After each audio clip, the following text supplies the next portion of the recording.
garage door to be was a new door, things were not working. The guy came and he said, "Oh, fixing is 120, but I can get 350. I can get a new one." I said, "Just do a new one, right? It's old, 10 years old anyway." He did a great job, and everything was great. Then my spring broke down. Now I'm saying is I want that same guy. He was so good. They did not even leave a label on the phone number. I had to look through my emails to find the invoice, and most people will not go to that level. And I called him and I said, "Man, you should at least leave a sticker there." That would be helpful. Yeah, sticker, a magnet, maybe put me on a newsletter, an email list or something like that. And that's the marketing part I was talking about. You feed up exactly. Let's say, get them on a newsletter, right? They already bought from you, especially they're happy. So they'll be happy to get tips once a month from you. When they need something or when they're referring something, because otherwise they don't remember. Many of these things are once every few years, right? So you want them to come back to you, and they will happily come back to you if you've done a good job. So you're missing out. That's free. Hey, everybody. It is Jim Johnson, your host here on Contractor Radio with another amazing episode to help home service contractors, because that's what we do. We're here to give you the information that you need so that you can work on your business instead of in your business and start to scale that thing the way you want to. Our goal here at Contractor Coach Pro is to help contractors lead better so that they can develop the processes and culture that they need so that they can scale their businesses by working on it instead of in it to find that personal financial freedom that they were chasing whenever they started their business. If that's you and you want to get to there and you want to get to there faster, go check us out at contractorcoachpro.com.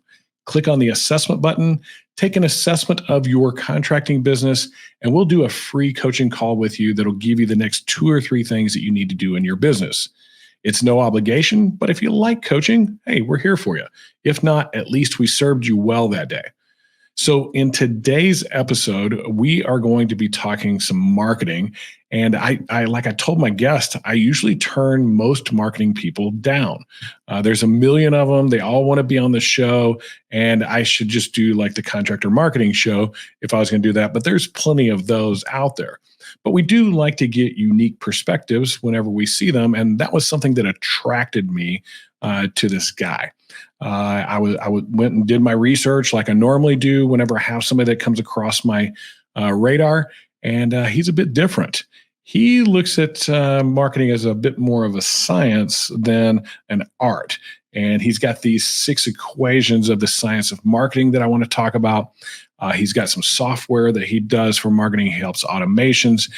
He has literally spent time to turn this into a science.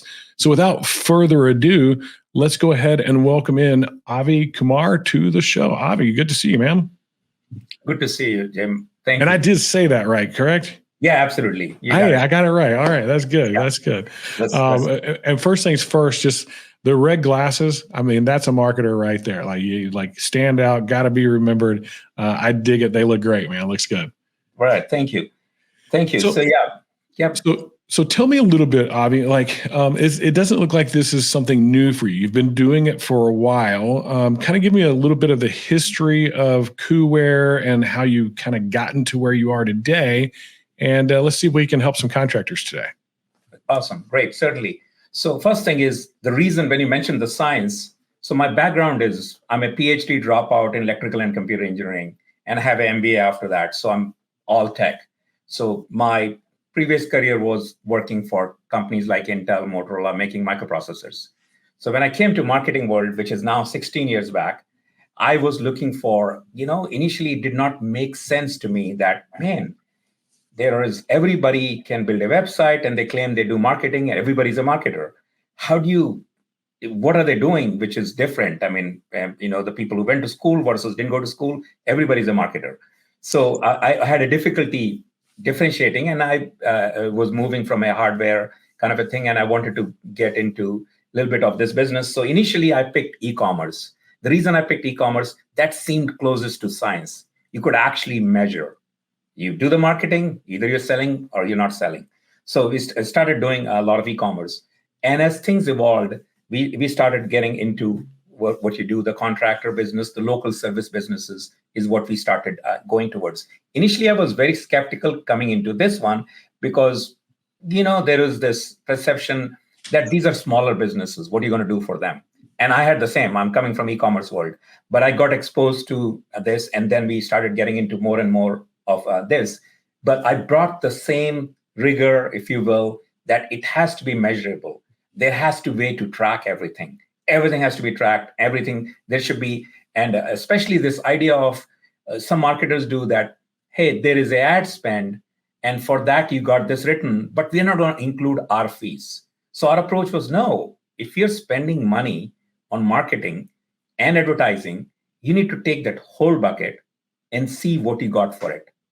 Instead of just separating out, oh, what we sent to Google, this is what you got. It needs to be the total money spent. You got to look at it from a business perspective, not a marketer's perspective, if you will, right?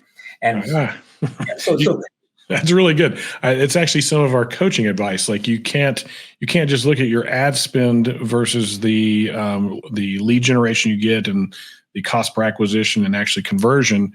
You have to include what you're spending on the marketer, right? Absolutely. So that's the first thing we said. Let's put it that way, and then show that it is. So that's what we evolved with. That started fine tuning it, and then 3 years back, as we were getting into this, 3 years back, I had an opportunity. There was a business for sale, Invisible PPC. They do Google ads for agencies. And we were, as Kuware, we were doing well enough that I said, okay, let's acquire these guys and let's see if we can start this sub business, which we'll be doing. And turns out Invisible PPC focuses primarily on local service business ads because that's where the Google ads work really well. So when we got that, suddenly we had thousands of accounts who we were doing for agencies' behalf and doing ads. Now they had this additional data, which was amazing because now I have 12 years of data of looking at thousands of plumbers accounts, thousands of HVAC accounts, and looking at, what was working. I said, this is perfect for us because now we can build tools around this. We can look at the stats and know beyond like my dozen accounts, which I have, which I had that time, like, just dozen accounts is not enough for me to collect data. But with thousands, I have statistical data that what it should be, right? Where the numbers should fall. So then we can actually give a bound that if you're not within this range, doesn't matter which market, you're just not doing well. You're as a marketing, that is not working because statistically, this is what the thousands of the numbers are saying. So that's really what it evolved to.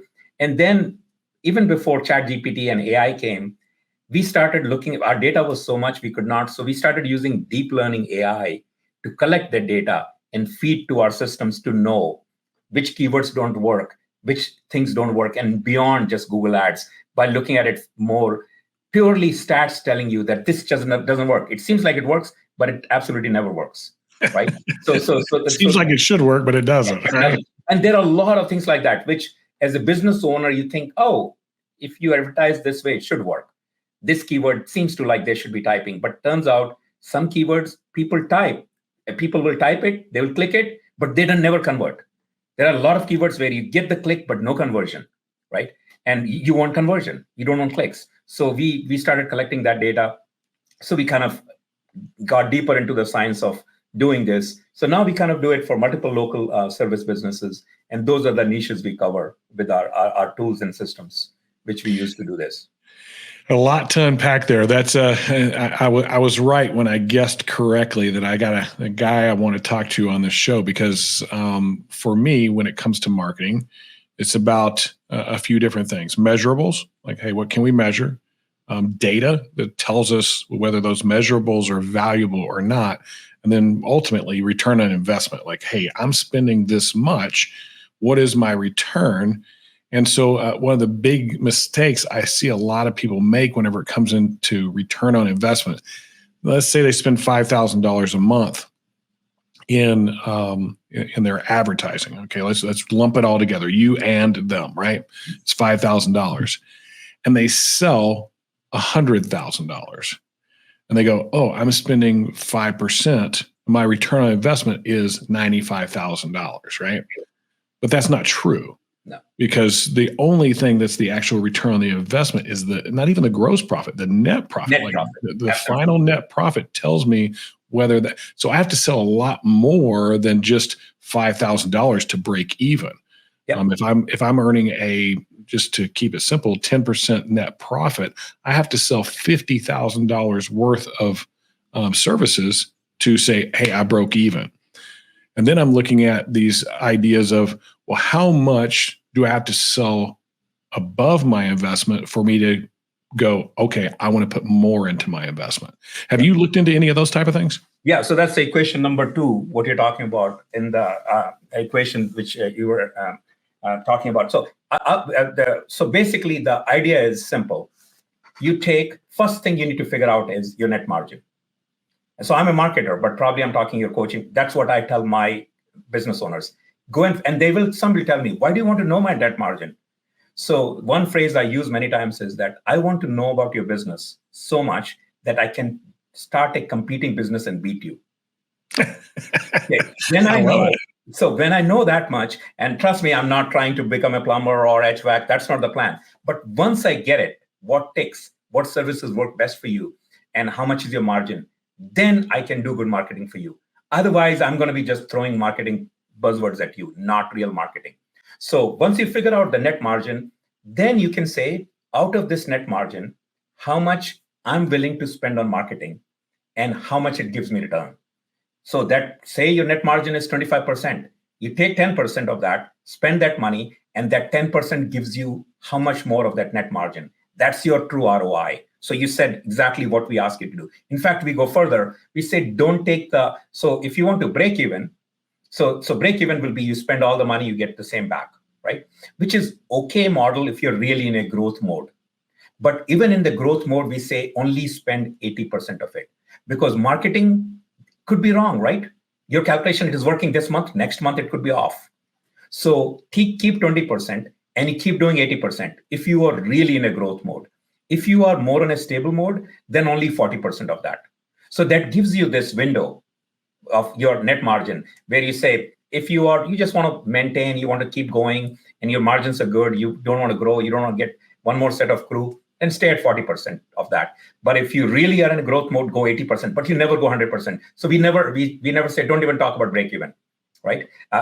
Because there will be variations month over month, and your marketing might not work as well. So get that buffer in, and then measure after that. So when we calculate finally the term a true cost of acquisition of a client, and it is a client who actually became a business for you, how much money it costs to acquire that client. Now you can take that number and go back and say, hey, what is the average money net margin you make? If you're making more than the cost of acquisition, you're good to go. Keep going, and you can keep doing this forever, and you can grow your business. But if the true cost of acquisition is higher than what net margin you make on an average client, then it's not going to work. And it has to be average, because you got to consider there will be loss leaders, right? There are jobs which are smaller, there are jobs which are bigger. So you got to get the average, right? Yeah, I want to make sure I understand you correctly. So cost per acquisition is it's a number that's an average across the jobs that you've acquired. And for me, I look at it as like marketing as one aspect of that, but I also look at, hey, I got referrals, I've got my guys out getting their own business and stuff like that. That kind of separate those two. Yes. Say marketing's over here. Now, if my cost per acquisition is equaling my net margin, I'm making a zero. Absolutely. I don't want to do. You don't want to do that. I don't want to do that even on volume, because I'm not making it. It's a zero. Yeah. So make something. Yeah. So you want to be. You can go maximum. Your cost per acquisition needs to be 80% if you're really in a growth mode. Okay. So if your net margin you're making is, say, $1,000, just to simplify, and net margin is $1,000, you don't want to spend more than $800 to acquire that if you're really in a growth mode. Yeah, that would be extreme for me. Yes, yeah, that would be extreme. But we do have customers who say, I'm ready to double, right? I've got the money and I want double. Then this is where you will go. For most others, I would say go to 40% of that, right? So $400, now you're safe. You're making $600 every time extra, and that's what you're spending. That is the range you can continue to go on forever and forever. In fact, one of the things I advise people is that even before you do marketing, see what you can do to increase your margins. Go, figure out your business. Go to a business coach, if you will, whatever is necessary, increase your margins so you can afford marketing. And people think that marketing is the solution. No, your business has to run properly. You need to.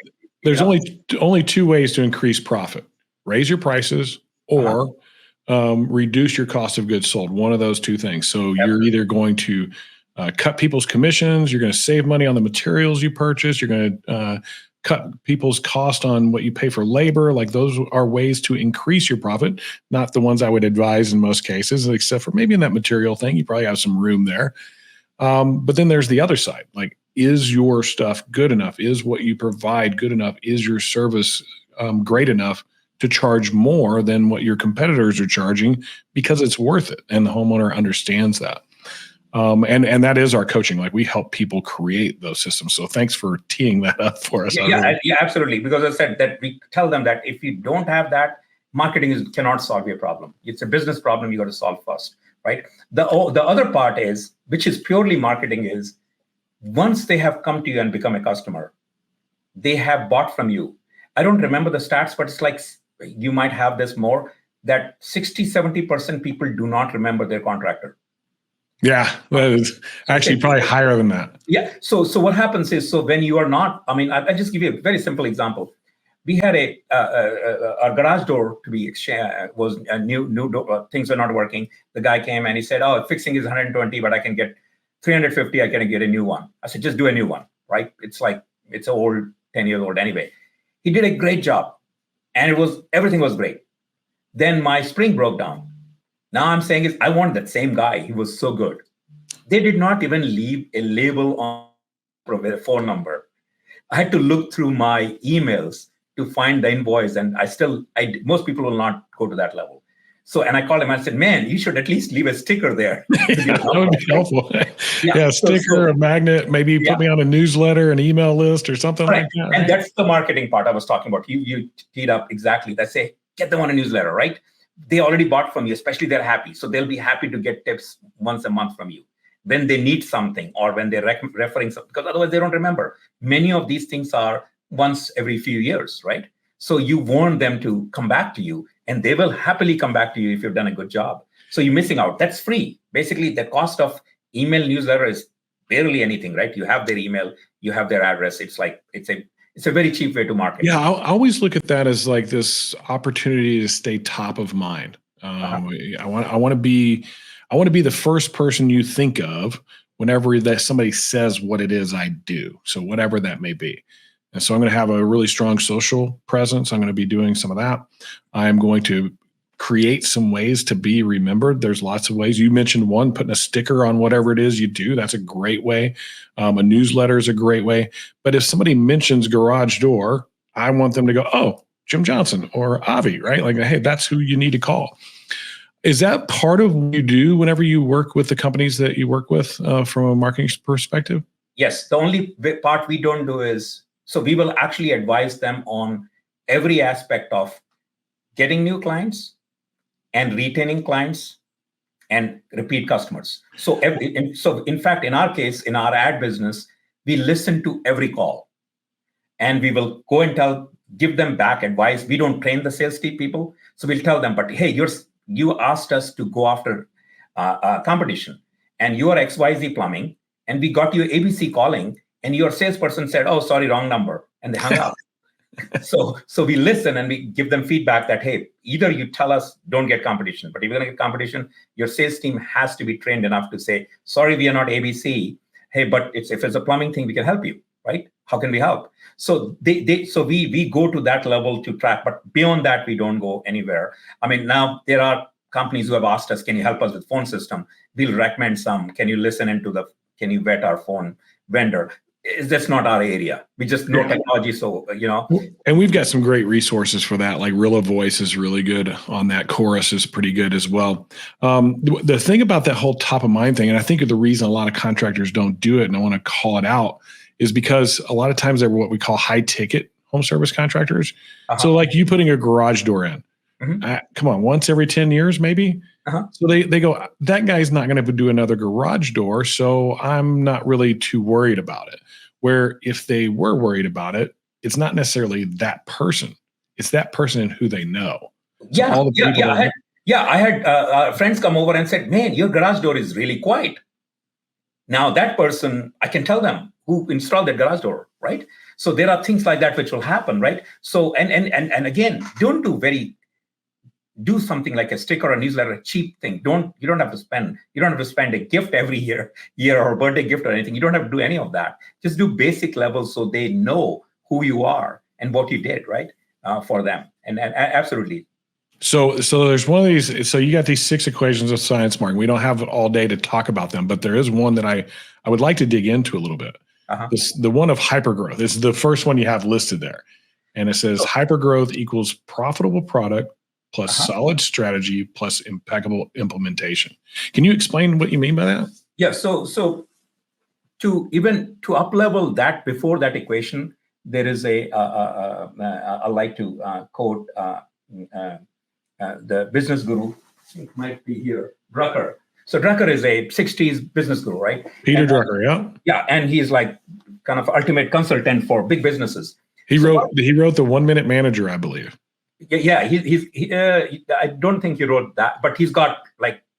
Oh no, he's the one that is associated with the quote: "If it's not measurable, it's not improvable." Yes. So he's one of the things he says is that every business should exist only for 2 reasons. One is innovation, other is marketing. Every business has nothing else but these 2 things. And he puts sales and all under marketing kind of a thing. Basically, the idea is that what you do in the business, innovation could be how you do it, how you deliver it, are you good at it, those things, right? And marketing is how you sell it, get it across, right? And sell. So that profitable product part is you got to have your service figured out. And you need to be good at that. You don't have that, no marketing can do anything.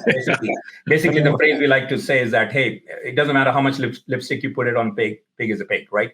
There's nothing you can do, right? It'll be a very short-term gain, right? Don't do it. I mean, I had a while back, we used to do doctors, and I had a doctor, and he used to sell Amway to his customers, and they were putting negative reviews for him. He was a general practice doctor. And he tells me, hey, I mean, like, I'm not getting these repeat. I said, yeah, you're a doctor. You're signing them up and they get mad, right? You are doing, I mean, have you looked at your reviews? So you got to fix that. No marketing can fix that for you. That's a problem, your service problem, right? So going back to the equation, that get a profitable, good product service figured out. Get the right people. You talked about product margins with the materials and whatever it is, you need to have that. Then you need a strategy after that. So there will be others doing it, right? What is the strategy? How are you going to be different than the others? What are the things which will separate you from the others? And then this is what I call impeccable implementation. Because that's where these are the nuts and bolts of implementation come in. You're doing email marketing, but you have not checked your delivery rate. Your emails are going to spam. And you don't have a mechanism to check that how many actually deliver. And you're not, so that is the implementation part. That has to be right, because that has to be exactly right. You have to know that those emails are getting opened and they're not going to spam. So every aspect of that part of the marketing or anything which you're doing, that implementation has to be impeccable. You combine this, that's the hypergrowth. Otherwise, you can just kind of be okay, stay where you are. But for hypergrowth, you need all these 3 going together, right? And the strategy is what separates you from others and strategy is not something magical. It is just a thing which you say, these are the problems, these are the challenges, how will I solve them? So a lot of time people think strategy is something you think out of, no, just make a list of problems and say, what are the solutions? Write down 10 solutions for each. Maybe I'm getting in your space. This is no. You're good. Like you would like working with our clients because that's literally what we do. We build strategy throughout their entire business, and whether it's leadership, culture, process, marketing, like we help them build strategy, but we don't do it for them, right? Yeah. We are a coach. We don't. By the way, Jim, I did not research you enough to know that this will be such a good things I'm saying matches with what you guys do that much. So it's just a synergy by chance, basically. Yeah, that's our thing. It's like, hey, this is the strategy we want to, and I call it getting out of the contractor crowd. right? Yeah. So there's billions of contractors out there. There's actually, I looked it up. I have a specific number I could share with you. There are 3.96 million construction businesses in the United States. I actually looked this up today. Yeah. And so I look at that as like, okay, I'm going to the grocery store and there's a whole bunch of green beans. And there's all over the place and there's green beans. They all look the same. Yep. Nothing different about any of them. And so which one's the cheapest? That's the one I'm going to buy. Yep. It's the one that goes out there and labels itself organic and pesticide free. I got some value. Like I'll spend a little more for that. Yeah. Which I always find funny on the organic thing. Like, isn't that how it always grew in the first place? Like, and we're paying more for that? It seems odd. And things like, I'm sure you get into this strategy that in a contractor or any complex business, if you explain to them when you show up, this is how it'll happen. This is the time. This is what we're doing. Just doing that, laying it out properly. Enough of them just don't do that part, right? That this is how I'm going to do. This is the problem. These are the solutions. This is what we're going to do. This is how we work. Just because most people don't know that, right? They don't have an idea that how will the process go, right? Just they feel so much better. And in our marketing, it's the same way. When we get customers, we tell them, first 3 weeks, this will happen. 2 weeks, this will happen. 4th week, this should happen. Otherwise, we are behind. We'll give you the whole thing. And that just assures them that this is not random. There's a process they're going to follow and things will happen. And it's the same for the contractor business, right? Just go and explain. And again, I love to talk actually business more than marketing in some ways, because that's really what is so important. People miss that and they think somehow some magic marketer will come and fix it. Can't, unfortunately. Well, I think it's actually the reason that so many businesses do fail is because they don't know anything about business. Yep. They know a lot about what they do. So they might be really good at installing garage doors as the example that you use. They might be really good at that. They might have some of the best products to put in. But if they don't know how to run a business, they'll never be any kind of scalable in any way, shape, form, or fashion. If they don't know how to lead, if they don't have really good processes, if they don't develop a culture and identity that people want to be a part of, if they don't understand their finances and HR and those like these things are really important to running a business. And because of the type of businesses that we tend to work with, it's got a low bar of entry. Literally, I can have a truck, a hammer, and figure out how to get a business license, and I could go put a roof on somebody's house tomorrow. But that doesn't give me the ability to be a good business person in any shape, form, or fashion, which is why 50% of contractors are out of business within the first 5 years. Yeah. I have another personal experience. We had a water softener replaced. Finally, we went for the professional instead of getting it from Lowe's, etc. And he told me that after 2 years, your filter will have to be replaced. And now it's coming up 2 years, and I'm thinking my filter needs to be replaced. I call them, and they say, "Yeah, don't worry, it'll be fine." Man, I am reaching out, and that filter is $300 or so. The whole change of everything, right? It's not a small money. All he's going to do is change carbon. I know I don't want to do it, but they're going to charge me. And they don't have it. They didn't have a plan. I said, man, I would just have it on the clock, right? 2 years calling this person a week before, scheduling and getting these $300, easy $300, right? Yeah, I would have somebody that just does that. That's their whole job, is go out and put new filters in. Yeah. And I bet you if he would have charged you $500, you would have spent it if he was proactive about it. Absolutely. It's like the example which people have heard, which is the best way to describe the consistency is the rule, right? It's McDonald's.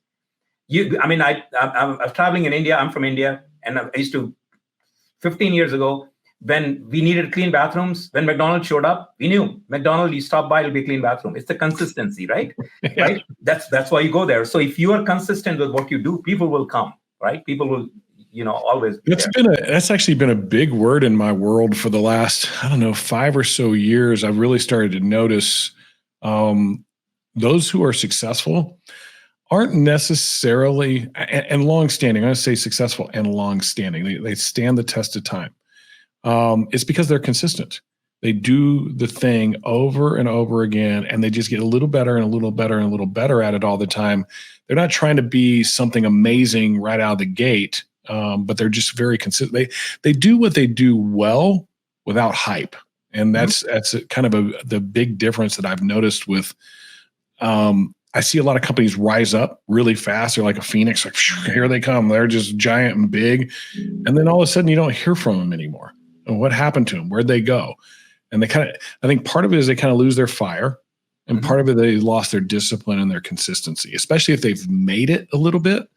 Then they got a little bit of money and they're over there kind of chasing some things that maybe they shouldn't be chasing and losing some of their consistency. And then they fall behind. They're trying to catch back up. Have you seen that happen to any of your clients? So yes. So once any client who's been around long, they have consistency for sure. That's the only way they've been around long, right? So that's the longevity is about consistency always, right? And absolutely. And it is, some people will talk about, oh, they are innovating continuously. No, there is a consistency is the baseline. All you're doing innovating is you're changing with times, right? The materials change, what you do, what people expect will change.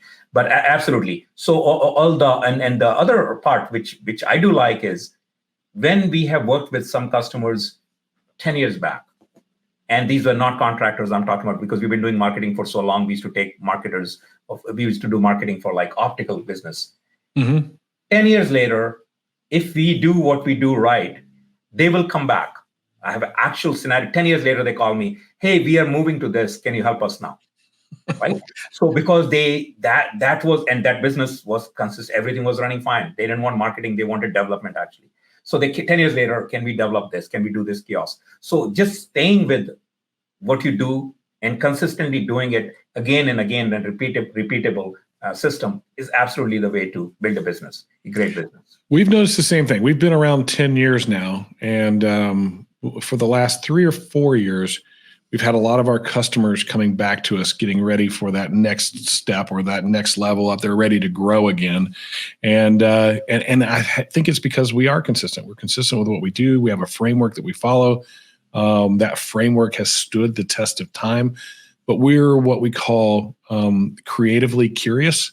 We're always looking at that framework and saying, how do we make it better? Absolutely. How do we improve it? We're not changing the framework. The framework works, but we're changing with some of the times as they come, like AI has come along. Okay, so we've got to start to incorporate that into our framework. Technology changes so fast these days. If you are not staying ahead of the game, you can get in trouble. And it's one of the biggest problems I see, whether it's a contractor or any other business for that matter. They kind of get blinders on. They're like in their world and they're not seeing anything outside of their world. And because they're not seeing anything outside of their world, they're not keeping up with the times and they start to fall by the wayside. And they wonder what happened. Like, hey, everything was going along really good. And then all of a sudden it's not going along as well as it was. Yep. And because they lost that consistency. So, okay, I only have you for a few more minutes, so I want to make sure that we get this piece in as well. There's lots of different ways to market, right? And from a digital perspective, I think there's a lot of different ways to market, whether that's email marketing, that's digital. You've got pay-per-click, Google, SEO, all the Google stuff. And then you have the meta platforms are Facebook, Instagram, social media, TikTok, and Twitter, and not even Twitter anymore, X. Like I said, things change fast, right? Where are you seeing the most success? Is it something where you guys work across things and are testing things? From your testing, from your data, what are you seeing work the best? And then I got one final question for you. So first, there is organic and paid, media-wise. Organic, you always need. Organic is like rain. It doesn't happen exactly when you want, but it's free. You got to plan for it. You got to do things for it, right? If you're in farming, grain is great. It's free. You can do things for that. The paid is like faucet. When you need the water, it's irrigation system. You turn it on. You got to pay for it. Within those, you need both. By the way, almost everybody should do both. And paid, some people say, I'm going to just do with organic. I mean, you're not really a business if you're just staying with organic. You're not going to grow too much. You have to compete. So now in the paid one, your question going into Meta versus Google versus now TikTok. So this is what we have found data-wise. Any business which has any kind of urgency, any contractor business which has urgency, your highest volume will come from Google. You will get a small amount of volume from Meta as well, because there are things, even if you're in plumbing, for example, there is something, and this is how we could not figure out why would anybody in Facebook go for something urgent plumbing. This is how it works. Some things, they are not urgent, but you've been ignoring it for a while. But when you see an ad on Meta or Instagram, you're reminded that this small leak which has been going on, I've been avoiding, my wife has been telling me to do this. I'm going to go and do this now, right? So what we find is that is any kind of urgency business, a small amount of budget should be put towards Meta and bigger should go towards Google. And TikTok is basically effectively replacement of Meta, which is a little cheaper now in some instances. So that what will happen is Meta will give you cost per acquisition is actually cheaper on Meta, but you can get only so many. After that, it always seems like the quality is pretty Yes, in generally the quality is bad, especially on the call leads. We found the form fill leads actually is better on Meta. The call leads are better on Google when people are actually calling. So majority we get from Google, small amount on Meta. If you have only limited amount of money, you'll have to go Google. You cannot avoid Google. Because if they're searching for something urgent, you got to go there. As you get more money, do some Meta, but you cannot spend all the money there. Definitely try TikTok as a replacement for Meta. It doesn't work all the time best for every business. With the right kind of creative, it can. And the other question is, we don't know what will happen with TikTok. So, TikTok always seems like low ticket item, right? Like you're gonna buy a pair of shoes or that type of actually, yeah, it does really get great for that actually. But we have even lawyers, legal actually working on TikTok. Really? Yeah, okay. Yeah. So there is and again, it's a hit or miss in the sense you got to really try each business and see where it goes with it. And, yeah, I always look at like the social platforms, like what word of mouth would be to my business. Like I'm present, they're seeing me, they're hearing from other people. People are sharing it, so I get some word of mouth business from it. And I look at it as more organic in that world, where the Google side of things is more what I would traditionally do for paid marketing with TV, billboards, that type of stuff. That's kind of what I see is that a fair analogy? That's a fair way to look at it. But you can get paid some leads on Meta. Keep it very low, right? The other part is, by the way, if you do the right kind of funny things, which we do for our clients, like even plumbing jokes, people actually share in hundreds, right? And that gets your brand out because it's coming from your brand, right? And people will remember that. And we are targeting them within their area. So it's shared by people. And so that's what you are talking about. It's branding. It's like, it's organic. They kind of remember you because of that, hey, Chicago area, this plumber has always funny jokes coming out, right? So they will see that. And a lot of them are making fun of plumbers or what they do. Yeah, I think you gave me an idea. I think I might have the contractor joke of the day thing. Oh, that's pretty good. Yeah. That's funny. Avi, this has been a great, if someone wants to get a hold of you, how do they get a hold of you? So the easiest way is if you go to Kuware.com, Kuware.com. That's our main company. And that's where, there is a places there you can say, hey, what are you interested in? And to reach me, it's just avi at Kuware.com. Email Awesome. directly to me. And I do respond to all my emails myself. So I don't miss any email. So for all my listeners that are out there, that'll be down in the show notes. We'll put a link to Kuware.com as well as a link to Avi's email. If you have questions, this goes out on obviously all the social stuff. We do lots of shorts and reels and things like that, but it's also on YouTube and all the podcast platforms. If you just go look at the show notes, you'll find what it is that you need to contact these guys. And honestly, if I'm looking for somebody that's going to do my marketing, I want them to treat it like a science and go and be able to. That's another question I have for you. Do you report to your clients like this is what you spent and this is what your conversion rate was? How do you get the data? In fact, here's the number. Require to work with us, you will have to give access to your whatever platform you use for getting paid. We connect all the way to actual job. Okay. So, yeah, without that, we just don't work with you. Like it has to be transparent. We need all the way access. Any platform you use, we will actually connect and we actually report that this much from organic, which is free traffic, this much for this much from calls, this many from form fills. and this much from Meta, what you spend, total, cost per acquisition, how many you missed could have been converted because the call seemed right. We report that also. So we will track every one of them and actually take it back to the source where it came from. So we use call tracking on everything. I keep saying I have one more question, but I'm a curious guy. That's who I am. When it comes to timing, like I say, okay, I want to give this Kuware a try. I like what Avi has to say. I like that he does metrics. I like that there's data behind it.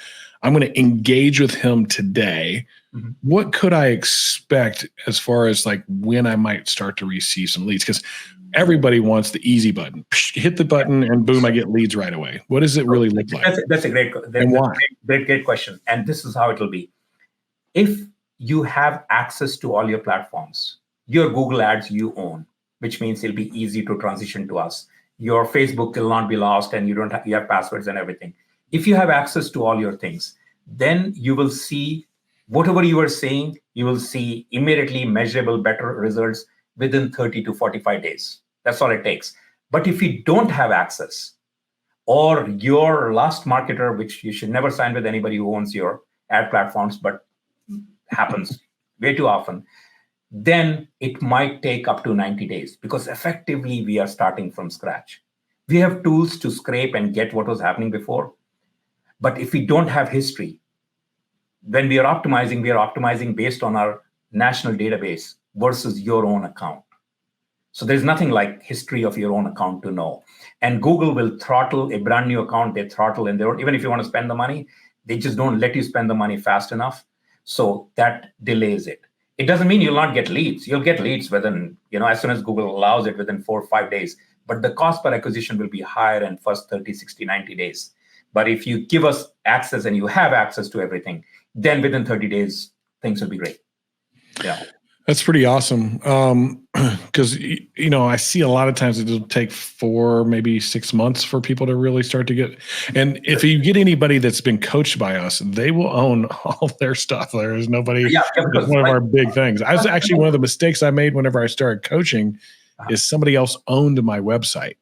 And I set it up and did everything, but they owned it and I had to start all over again. So yes. I coach heartily against that.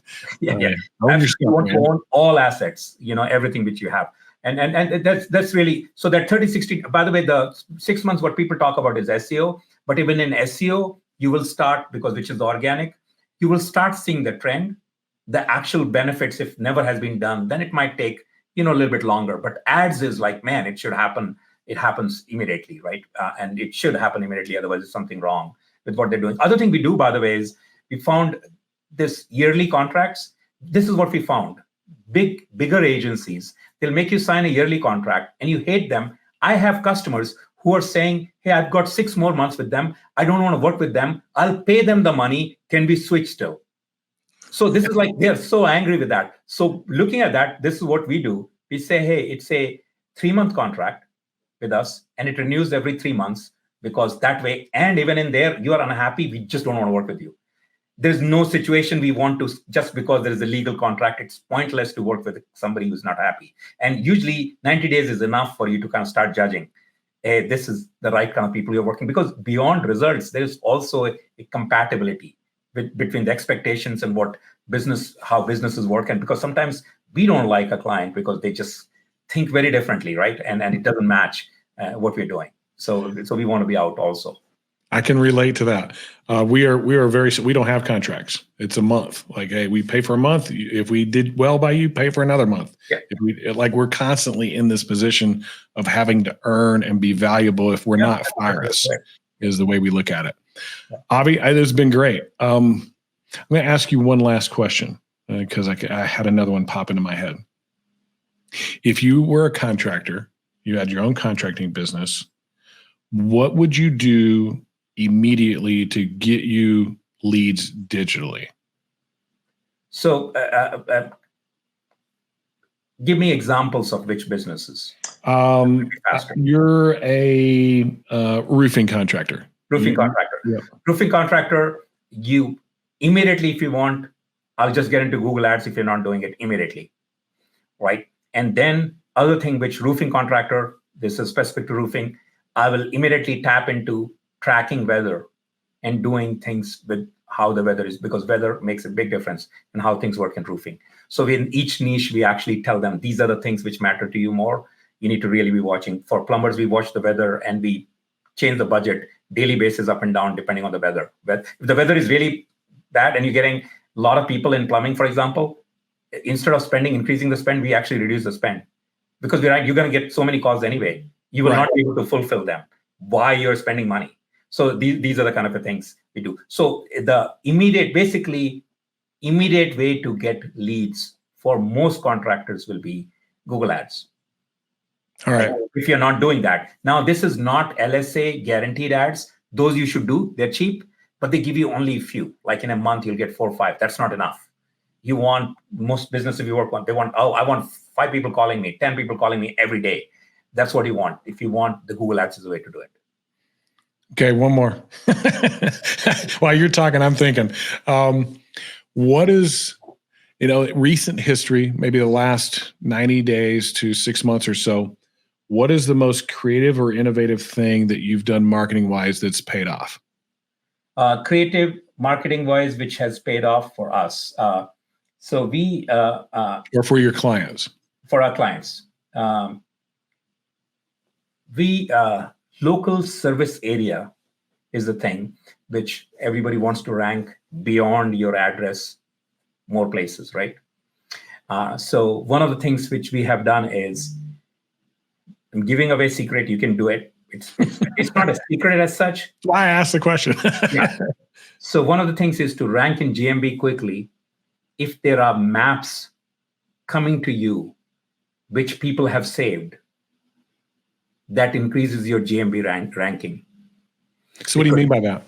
Basically, if you build routes to your place, people coming in, and these are called map overlays, and you overlay and save them, Google has the authority of 100, right?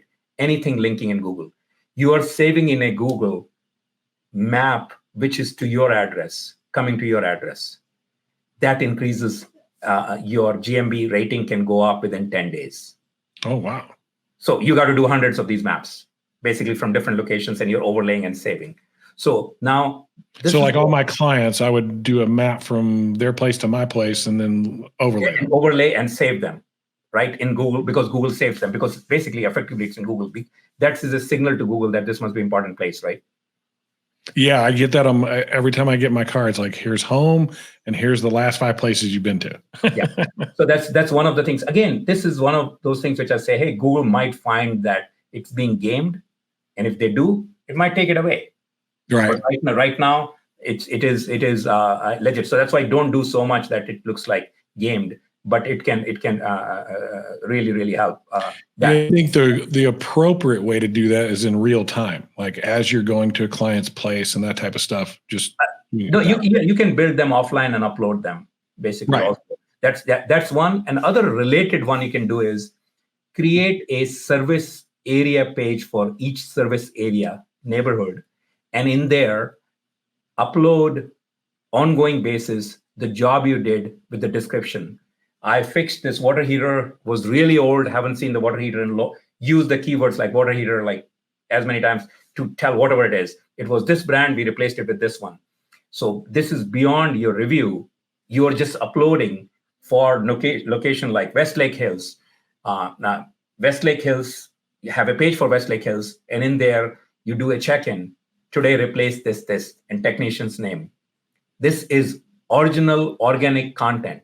So that's like a back-end page on your website. It would be like let's XYZ roofing / Westlake Hills, and you're updating that page. Okay, gotcha. Okay. Yeah, this is legit. It's real. It's useful to people too, because when the people come in Westlake, they say they did all these jobs in Westlake, right? So you are effectively getting as if a reviews, but there are statements. So we have clients with hundreds of check-ins. We call them check-ins by our technicians. So we have built a system to automate this a little bit, but you can do this manually. Automate in the sense. Yeah, I'm sitting here going, that sounds terrible. I want Avi to do this for me. So that's where I would be at with it. Hey, Avi, that was great. That last little bit there, as I was thinking of additional questions, that was fire. Well done. Thank you for sharing. And thanks for being on Contractor Radio. Thank you. I enjoyed Awesome it. stuff. All right. Hey, thanks, Avi. We will see you, and we'll get some stuff in there as far as your contact information in the show notes. Sounds great. All right, everybody. That was really good. Avi shared a few little golden nuggets there at the end. If you're one of those guys that listens to podcasts, you only listen to like half of them, or you're not paying attention while you're driving, that type of thing, you're going to miss a big one there. So I'm trying to draw your attention to it. Go back a little bit on this. Listen to those last few things that Avi shared. His entire show was great content, really good stuff. Really, the things we should be thinking about as contractors and as marketers out there marketing our business. If we're not diligent and consistent about it, that's what our leads are going to look like. They're going to look inconsistent, like a roller coaster. Getting help from third parties like Kuware.com and Avi is a great thing to do. We have lots of resources for that. We're here to help and serve you. Thank you for hanging out on this episode of Contractor Radio. And if you're a contractor trying to get better at what you do, go and check us out at contractorcollective.com. We built a free platform for all contractors as a social media platform for contractors built specifically for you. And you can also go to contractorcoachpro.com, learn more about us there, take an assessment on your contracting business, and get a free coaching call where we're there to help you. If you like coaching, great. We'd love to have you as a client. But if for no other reason than to hop on and get the next 2 or 3 things that you need to do, we are here to help and serve you in this industry so that you serve the consumer better and you find that personal and financial freedom that you were chasing when you started your business. Thanks for hanging out with us here on Contractor Radio. That was another great episode, and can't wait to see you on the next one.